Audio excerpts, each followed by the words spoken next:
పశ్చిమాసియా యుద్ధంలో కీలక పరిణామం చోటు చేసుకుంది. ఇరాన్పై విధించిన ఆంక్షలను తాత్కాలికంగా సడలించింది.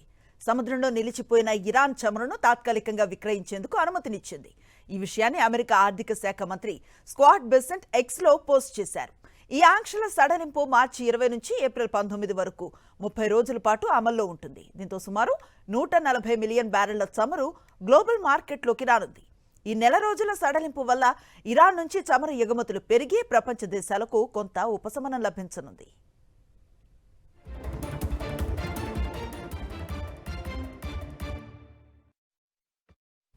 పశ్చిమాసియాలో ఉద్రిక్తతలు కొనసాగుతూనే ఉన్నాయి. ఇజ్రాయెల్తో పాటు గల్ఫ్ దేశాలపై ఇరాన్ దాడులు కొనసాగిస్తూనే ఉంది.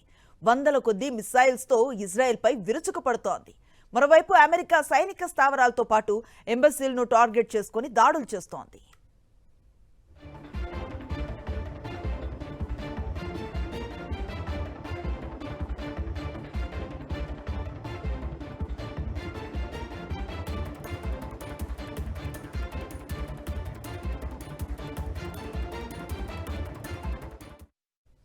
హిందూ మహాసముద్రంలో ఉన్న అమెరికా, బ్రిటన్ సంయుక్త సైనిక స్థావరంపై ఇరాన్ దాడి చేసింది. డియాగో గార్సియాపై ఇరాన్ 2 మిసైల్స్ను ప్రయోగించింది. ఇందులో ఒకటి మధ్యలోనే కూలిపోయింది. అమెరికా యుద్ధ నౌక SM-3 ఇంటర్సెప్టర్ మరో క్షిపణిని అడ్డుకుంది.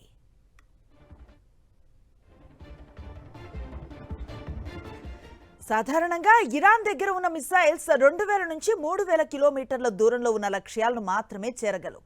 కానీ ఇరాన్ నుంచి డియాగో గార్సియా స్థావరం సుమారు 4000 కిలోమీటర్ల దూరంలో ఉంది.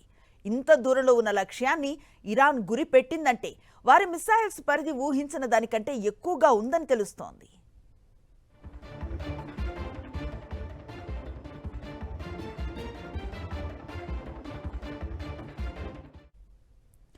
మరోవైపు బాగ్దాద్లో యుఎస్ ఎంబసీ లక్ష్యంగా ఇరాన్ దాడులకు దిగింది. బాగ్దాద్ ఇంటర్నేషనల్ ఎయిర్పోర్ట్ సమీపంలో విక్టోరియా బేస్ పై అటాక్స్ చేసింది. ఈ దాడి వల్ల పెద్ద ఎత్తున మంటలు చెలరేగాయి.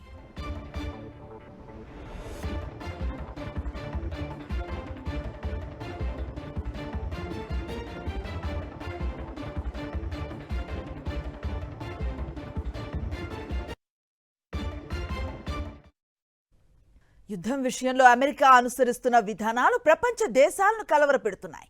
ఓవైపు లక్ష్యం చేరామని, యుద్ధం ముగిసినట్లే అని ట్రంప్ ప్రకటించారు. మరోవైపు ఇరాన్ చమురుపై ఆంక్షలను ఎత్తివేశారు. ఇంకోవైపు పశ్చిమాసియాకు మరిన్ని బలగాలను పంపిస్తూనే ఉన్నారు.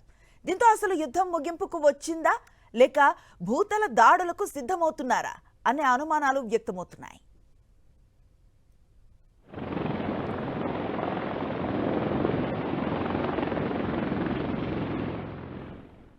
యుద్ధం నేపథ్యంలో పశ్చిమాసియాకు 4500 అదనపు బలగాలను పంపుతోంది అమెరికా. జపాన్ నుంచి USSకు ట్రిపోలి షిప్ పశ్చిమాసియాకు బయలుదేరింది. ఇందులో 2500 మంది ఆంఫిబియోస్ గ్రూప్ సిబ్బందితో పాటు మరో 2000 మంది నావికాదళ సిబ్బంది ఉన్నారు.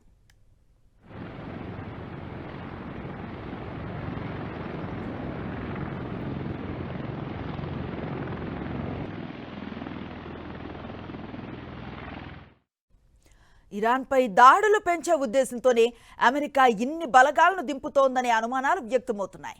హార్మూజ్ జలసంధితో పాటు ఖర్గ్ ద్వీపాన్ని తమ స్వాధీనంలోకి తెచ్చుకోవాలని అమెరికా భావిస్తోంది. ఇందుకోసం అవసరమైతే భూతల యుద్ధం చేసేందుకు కూడా ప్రణాళికలను సిద్ధం చేస్తున్నట్లుగా సమాచారం.